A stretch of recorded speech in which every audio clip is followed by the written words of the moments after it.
Olá, pessoal, tudo bem? Hoje nós vamos falar sobre os 5 mandamentos da igreja, incluindo aí o dízimo também, tá?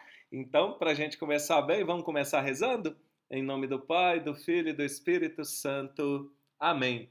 Vinde, Espírito Santo, enchei os corações dos vossos fiéis e acendei neles o fogo do vosso amor. Enviai o vosso Espírito e tudo será criado e renovareis a face da terra. Oremos, ó Deus, que instruísse os corações dos vossos fiéis com a luz do Espírito Santo, fazei que apreciemos retamente todas as coisas, segundo o mesmo Espírito, e gozemos sempre da sua consolação. Por Cristo Senhor nosso. Amém. Ave Maria, cheia de graça, o Senhor é convosco. Bendita sois vós entre as mulheres, bendito é o fruto do vosso ventre, Jesus. Santa Maria, Mãe de Deus, rogai por nós, pecadores, agora e na hora de nossa morte. Amém. Glória ao Pai, ao Filho e ao Espírito Santo, como era no princípio, agora e sempre. Amém. Espírito Santo, iluminai-nos, guiai-nos e aumentai a nossa fé. Em nome do Pai, do Filho e do Espírito Santo. Amém.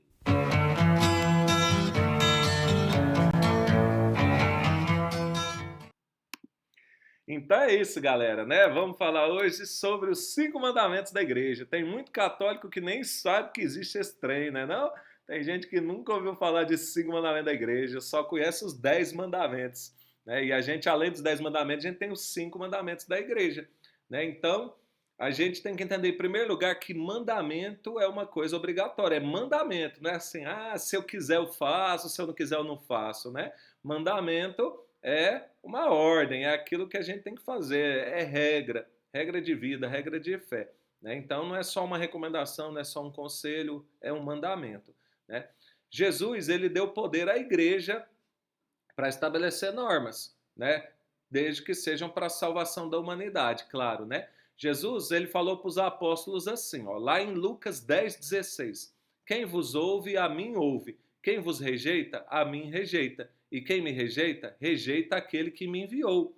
Né? Em Mateus 18,18, Jesus falou assim: ó, em verdade vos digo, tudo que ligardes sobre a terra será ligado no céu, tudo que desligardes sobre a terra será também desligado no céu. Né? Então, a igreja, ela legisla com esse poder de Cristo. Né? E quem não obedece, então, à igreja, não obedece a Cristo e, consequentemente, o Pai. Tá certo? Os mandamentos da igreja, de acordo com o catecismo, eles estão numa linha, né, de uma vida moral ligada com a nossa vida litúrgica, porque a gente se alimenta da nossa vida litúrgica. Né? Então, esse caráter obrigatório, né, tem uma finalidade. Qual que é a finalidade? Né? A finalidade é garantir a cada fiel, eu e você, o mínimo indispensável no espírito de oração e no esforço moral, né, no crescimento do amor de Deus e o amor ao próximo também. É isso que o catecismo nos fala. Então, qual que é a finalidade assim, dos mandamentos da igreja? Né? A, a, o mínimo indispensável no esforço da oração, do esforço moral, o amor a Deus e ao próximo. Beleza? Né? Então, olha só, o catecismo está falando que é o mínimo indispensável. Quer dizer que mínimo é o mínimo, né? A gente pode fazer mais do que o mínimo. Né? Isso seria o mínimo que a gente precisa para cada coisa, tá certo? É... Quais são os 5 mandamentos da igreja? Né? Vamos falar sobre eles e depois explicar cada um deles detalhadamente. Né? A aula de hoje é bem rapidinha, né? Não demora muito, não. Então, olha só. Primeiro mandamento da igreja: participar da missa inteira aos domingos e outras festas de guarda, e abster-se de ocupações de trabalho. Segundo, confessar ao menos uma vez por ano. Terceiro, receber o sacramento da Eucaristia ao menos na Páscoa da Ressurreição. Quarto, jejuar e abster de carne conforme manda a Santa Mãe Igreja. E quinto, ajudar a igreja em suas necessidades. Vamos fechar assim para ver se a gente pegou legal? Primeiro, participar da missa inteira aos domingos e outras festas de guarda e abster-se de ocupações de trabalho. Segundo, confessar ao menos uma vez por ano. Terceiro, receber o sacramento da Eucaristia pelo menos na Páscoa da Ressurreição. Quarto, jejuar e abster de carne conforme manda a Santa Mãe e Igreja. E quinto, ajudar a Igreja em suas necessidades, certo? Vamos falar agora de cada um deles, separadamente. Primeiro, participar de missa inteira domingo e outras festas de guarda e abster de ocupação de trabalho. Né? Então, isso está mostrando para a gente que a gente deve santificar o dia de domingo, que é o dia que a gente comemora a ressurreição do Senhor. Em primeiro lugar, e todas as festas de guarda. Olha só, o domingo, então, é o dia do Senhor. A gente deve santificá-lo. A gente santifica o domingo, em primeiro lugar, participando da missa, a celebração eucarística. Participando da missa inteira, tá? Do começo ao fim. E se abstendo também de trabalhos. Bom, tem algumas profissões que às vezes não permitem que isso seja feito, né? Então, sei lá, né, um médico que tem que dar plantão domingo o dia inteiro, um vigia que tem que vigiar determinada coisa o dia inteiro. Tem algumas profissões que são assim. São exceções, né? Então, até por isso a igreja tem a missa dominical, ela começa no sábado à tardezinha. A gente tem sábado à tarde, sábado à noite, para as pessoas que por algum motivo não podem ir na missa domingo, então elas participam já da missa de domingo no próprio sábado, no entardecer do sábado. Mas olha só, não é para quem pode ir ao domingo, para quem não precisa trabalhar domingo, inventar coisa para fazer no domingo. Esse seria o sentido. Os dias santos, a gente tem vários dias santos. O Catecismo, parágrafo 2177, fala sobre isso. Então, olha só, lá no Catecismo fala: a maioria desses dias, a igreja, como mãe, passa para o domingo, a comemoração. A gente vai falar sobre isso, mas olha só, quais são os dias santos além dos domingos? O dia do Natal de Nosso Senhor, o dia da Epifania, o dia da Ascensão, Santíssimo Corpo e Sangue de Cristo, que é o Corpus Christi, dia de Santa Maria, Mãe de Deus, dia da sua Imaculada Conceição, o dia da Assunção de Nossa Senhora, o dia de São José, o dia dos apóstolos Pedro e Paulo e, por fim, o dia de Todos os Santos. A maioria desses dias a igreja passa para o domingo, só tem 4 que não. Quais são os 4 dias que normalmente não caem no domingo?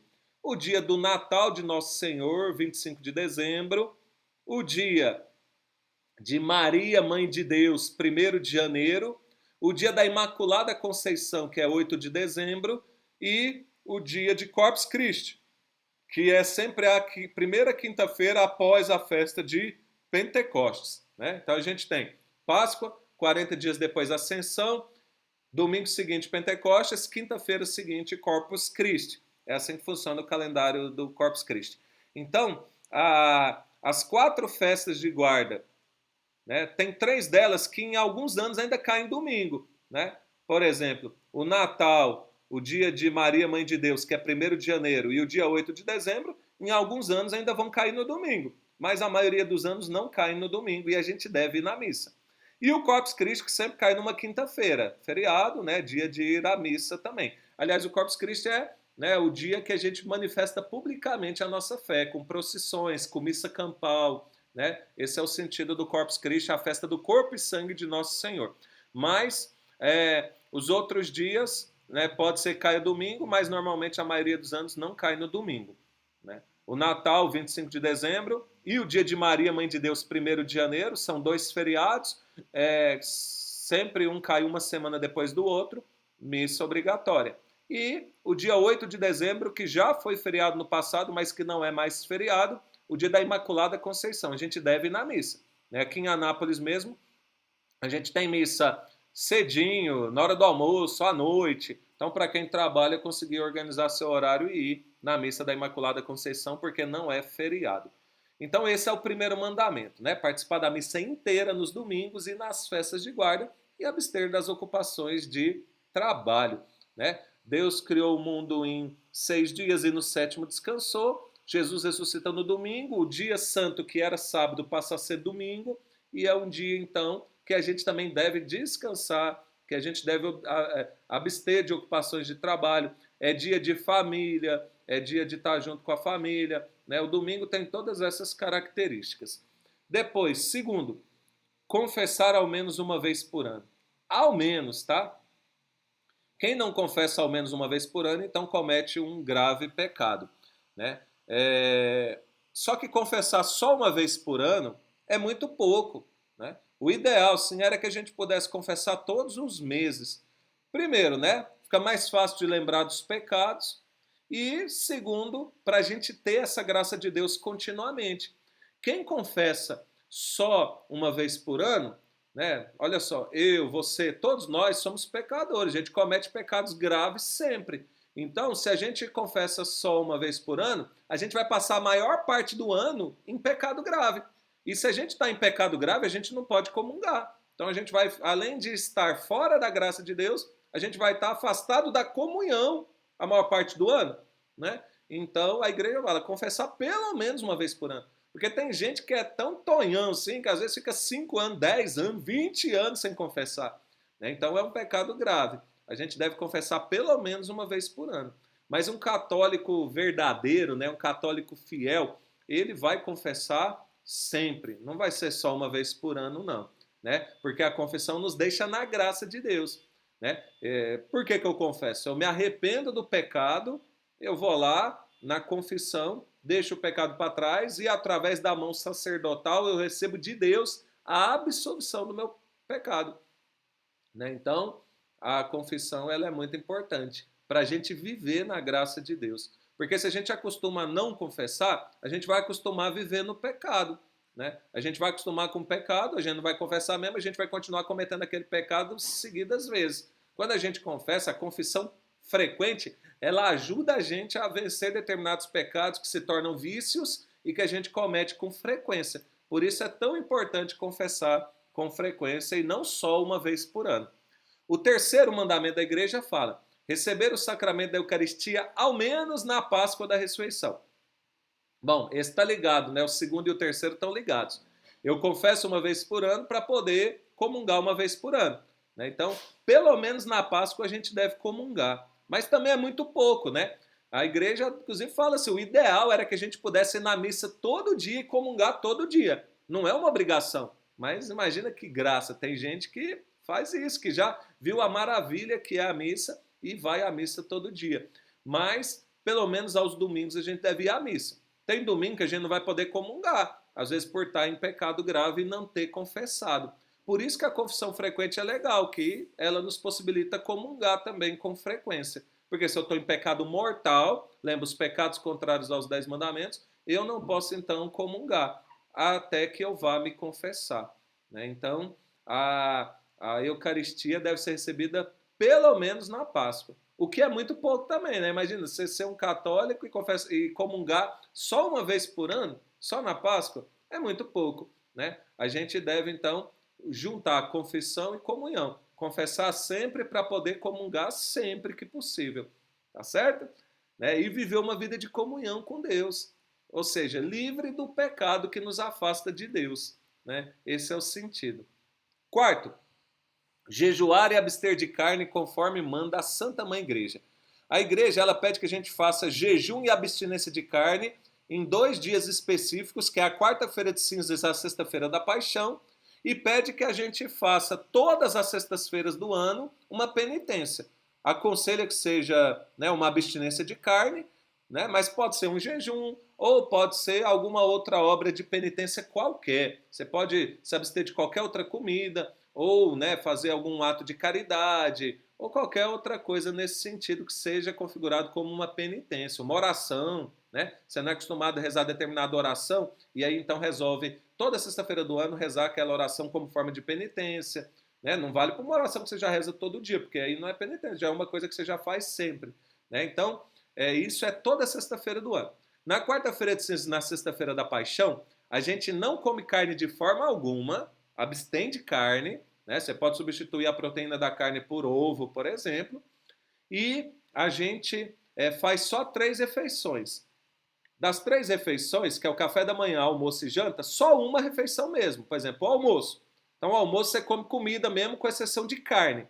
E no café da manhã e na janta a gente come lanches simples. Pão, biscoito, leite, café. E a gente não come nada no intervalo dessas refeições, né? Não bebe refrigerante, não bebe suco, não come sobremesa, que são coisas supérfluas, né? Se beber refrigerante é jejum? Claro que não, né? A pessoa que jejua vai beber água, né? Você precisa do refrigerante? Você pode beber refrigerante todo dia, mas no dia de jejum, larga ele, ué, né? Sobremesa, doce, larga no dia de jejum. Como que você está jejuando se você está comendo doce? Né? É uma coisa totalmente sem sentido. Então, nesses 2 dias, quarta-feira de cinza e sexta-feira da paixão, a gente faz esse jejum, como a igreja aconselha. Almoço normal, com exceção de carne, né? Carne, nada de carne o dia todo, e café da manhã e janta, lanches, né? Tira doce, tira refrigerante, né? E assim vive o seu dia de jejum, como a igreja aconselha. E toda sexta-feira do ano, então, né, pode ser ficar sem comer carne. Muita gente segue assim à risca. Mas se você não quer ficar sem comer carne, pode. A igreja aconselha, então, faz uma outra penitência. Né? Mas assim, ó, eu não gosto de jiló, então não vou ficar toda sexta sem comer jiló, não estou fazendo nada. Tem que ser alguma coisa que realmente seja algo que você costume fazer e deixe de fazer na sexta-feira. Isso é penitência. Deu para entender? E por fim, o quinto mandamento da igreja: ajudar a igreja em suas necessidades. Né? Então, né, a igreja ela tem necessidades.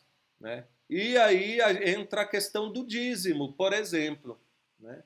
A, nem o catecismo, nem o Código de Direito Canônico obrigam que o dízimo seja 10% do que você ganha. Porque a palavra dízimo vem exatamente de 10%. Lá na antiguidade, as pessoas faziam ofertas para Deus. O cara tinha criação de animais, ele pegava, matava o melhor animal e oferecia em sacrifício a Deus.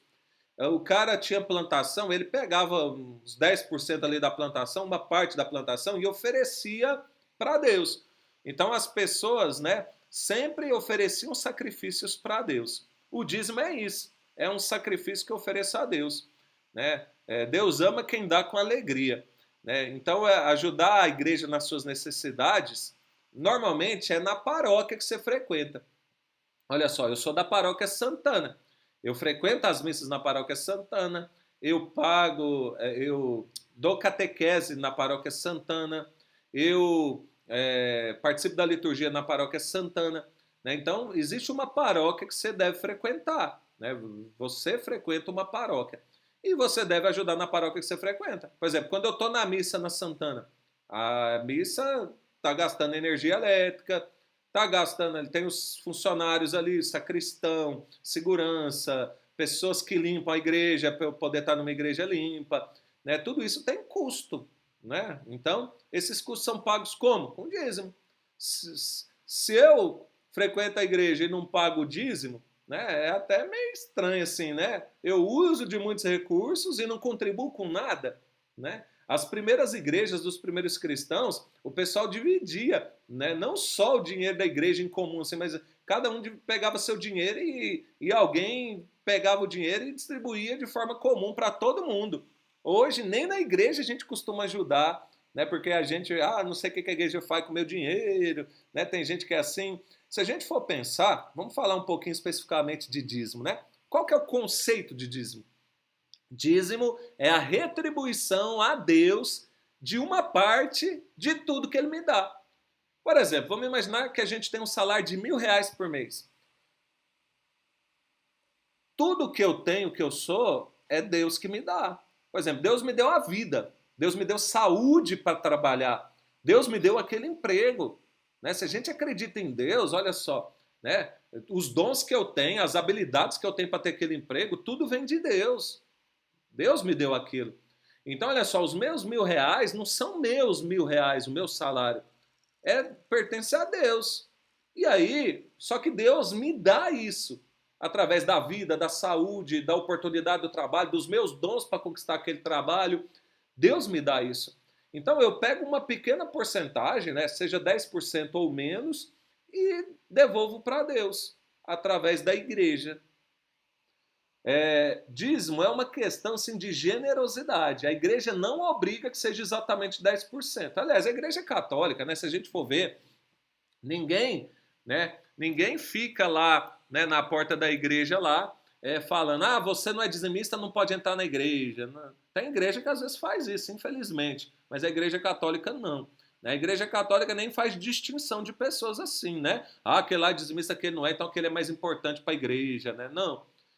Mas a igreja católica às vezes até faz uma missa do dízimo para tentar conscientizar as pessoas sobre o dízimo, mas a igreja católica não obriga ninguém a ser dizimista. Se você não quer ser dizimista, você vai continuar frequentando e não vai ser. Mas olha só, tem gente que tem, por exemplo, você ganha R$ 1.000, aí 10% é 100. Nossa, é muito difícil dar R$ 100, vai fazer falta. Olha só, a igreja baseia no que fala São Paulo. Depois vê na sua Bíblia. Segunda carta aos Coríntios, capítulo 9, versículo 7. 2 Coríntios 9, 7. São Paulo fala assim: dê cada um conforme o impulso do seu coração, sem pena ou constrangimento, pois Deus ama quem dá com alegria. Olha só que bonito isso, né? A gente não pode ter constrangimento ao dar, não pode ter um pesar, mas dá com alegria. Então você ganha R$ 1.000, mas acha que tem condição de dar R$ 10? Dá R$ 10. É melhor do que você não dá nada. Tem gente que fica vergonha, né? Tô dando tão pouco. Mas olha só, se é o que você pode, né? O importante não é a quantidade, mas é você ter aquela alegria de pegar algo que é seu e dar para Deus, através da igreja. Daqui a pouco eu vou explicar o que a igreja faz com o que você dá. Mas olha só, tem que ser com alegria. O importante é você ser um dizimista fiel. Né? Então, o importante não é dar uma quantidade altíssima. Tem gente que às vezes dá até mais do que 10%. Mas é você dar com alegria, né, aquilo que você quer doar para o bem comum. Né? Olha que bonito isso, né? E aí, o que acontece então com o dízimo que você dá? O dízimo tem 3 dimensões: religiosa, social e missionária. E eu vou explicar rapidamente cada uma delas. Né? Então, religiosa, social e missionária. Dimensão religiosa. São todas as necessidades ligadas ao culto e aos ministros. Pode ser direta ou indireta. Então, olha só, né, os gastos com o templo em geral, né, construções, manutenções, reformas, os encargos, salário dos funcionários, né? A gente tem secretários paroquiais, sacristães, pessoal que cuida de limpeza, né? As igrejas têm os seus funcionários que recebem salários, pagos com dízimo. Né? Gastos com energia elétrica, água, telefone. Você vai na missa, as luzes estão todas ligadas, a energia gastando. Né? Você bebe a água ali durante a missa, quanto se gasta ali com água? Né? Fora a água usada para limpeza, material de limpeza, funcionários que limpam. Os impressos, né? Na nossa igreja tem jornalzinho, que lá é caríssimo. Né? Os paramentos litúrgicos, as velas, vinhos, hóstias. A hóstia que a gente comunga é comprada, custa um dinheiro aquilo ali. Equipamento de som, manutenção do som. Quer dizer, tantas coisas. Em algumas igrejas ainda tem o salário do padre. Né? Normalmente os padres diocesanos têm um salário pequenininho, mas tem. Né? Agora na nossa igreja Santana, que são os freis franciscanos, a gente não tem salário. Os freis não recebem salário. Né? Um frei, até para comprar a roupa, ele tem que pedir para o superior e justificar. Eu preciso de uma roupa porque a minha rasgou, a minha tá velha, e aí pode ser concedido ou não. Mas ele não tem um salário, vive um voto de pobreza, não tem nada que é dele. Né? É bonito isso, né? São os votos franciscanos aí da nossa paróquia Santana. Então, todos esses gastos fazem parte da dimensão religiosa. Tem igrejas que o dízimo é tão pequenininho que mal dá para cobrir esses gastos com a dimensão religiosa, o dízimo. E aí, às vezes, nem tem ativa as outras dimensões. Quando os fiéis que participam de uma paróquia são conscientes com o dízimo, então, além de cobrir esses gastos com a dimensão religiosa, ainda vão ter as outras dimensões, que são a social e a missionária. A dimensão social é para suprir as necessidades dos irmãos mais necessitados, né? Os pobres. Né? A gente tem as pastorais sociais. Então, olha só, não sei se você sabe, mas a Igreja Católica é a maior instituição de caridade que o mundo já viu. A Igreja Católica faz caridade demais no mundo inteiro.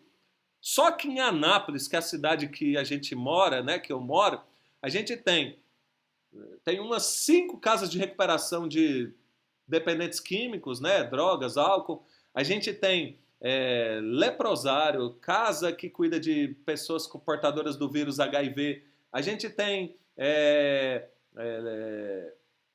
creches, asilos, orfanatos. A gente tem uma série de trabalhos sociais que são feitos pela Igreja Católica, tá certo? E muita gente nem sabe disso, né? Então, o dízimo, ele vai para a dimensão social. Né? O leprosário, por exemplo, né? São irmãs da Divina Misericórdia que cuidam, como também a Casa Betânia, que fica ali perto da Igreja de São Francisco, né? O leprosário fica ali perto da Igreja de São Joaquim. As irmãs da Divina Misericórdia cuidam dessas 2 casas, são irmãs franciscanas da Divina Misericórdia. A vida delas é cuidar dos pobres, do próximo, dos doentes. É lindo, né? Eu sou apaixonado nessas irmãzinhas. Tem gente que nem sabe que elas existem, né? Porque elas fazem tudo ali com humildade, faz o trabalhinho delas e muitas vezes não tem quem ajude, né? Então, né, o dízimo também é para ajudar esses trabalhos, né? Que muitas vezes não são melhores porque não tem tanta gente que ajuda. Você tem condição de ajudar um pobre pessoalmente, de fazer sua caridade, que assim, um cristão tem que ser caridoso. Se você tem condição de fazer pessoalmente, ótimo, né? Se você não tem, fique de consciência tranquila que você pagando o seu dízimo, você está fazendo caridade de forma indireta. Tem gente que faz caridade de forma direta, tem gente que faz indireta, tem gente que faz as 2 coisas, né? Faz de forma direta e ainda contribui com o dízimo, então também faz de forma indireta. Você está ajudando, né? A Igreja Católica, toda vez que tem alguma catástrofe no mundo, um dos primeiros recursos que chega é o da Igreja Católica, né? Uma parte do dízimo também é direcionada para a Santa Sé, lá para o Papa então já direciona e leva ali, né? Deu um terremoto ao lugar, já chega a ajuda da Igreja Católica, às vezes em forma de comida, às vezes em forma de água que determinado lugar precisa, às vezes em forma de dinheiro mesmo, né? Então a Igreja Católica ajuda para todo lado que você pensar. Na África, então, né? Tem estudos aí que dizem que 75% das obras de caridade da África são católicas. Né? Então, olha só que bonito que é a nossa igreja em relação à caridade. Só que a igreja não fica fazendo propaganda disso não, tá? Né? Jesus fala que tua mão direita não sabe o que fez a tua mão esquerda. Então a igreja faz ali as suas coisas quietinha, não fica fazendo propaganda disso, né? Que é importante também. Né? Mas o seu dízimo contribui com essa dimensão social. E por fim, a dimensão missionária.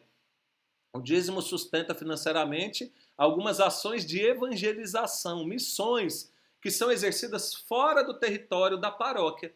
Né? Então, tem ajuda à cúria, ao seminário, né? E a missões de uma forma geral. Né? Então você, com a dimensão missionária, ajuda a formar novos padres, novos freis, você ajuda também com missões na África, na Amazônia, no Tocantins, ou aqui em Goiás mesmo, né? Tem missões para todo lado. Em Anápolis tem muitos pobres, em muitos bairros pobres. E muitas igrejas católicas, muitas paróquias fazem missões. Né? Então, às vezes, precisa pagar só um transporte para a pessoa ir para um lugar afastado. Né? Tudo isso, então, é dimensão missionária. Né? A Igreja Católica ela é missionária, ela evangeliza aonde quer que seja. Não só no seu território, mas em outros territórios. E é a dimensão missionária do dízimo que permite isso também. Legal? Então é isso, né? Dimensão religiosa, social e missionária. E com isso você fica sabendo o que é feito com o seu dízimo. Normalmente também, nos murais das igrejas, tem toda a contabilidade também.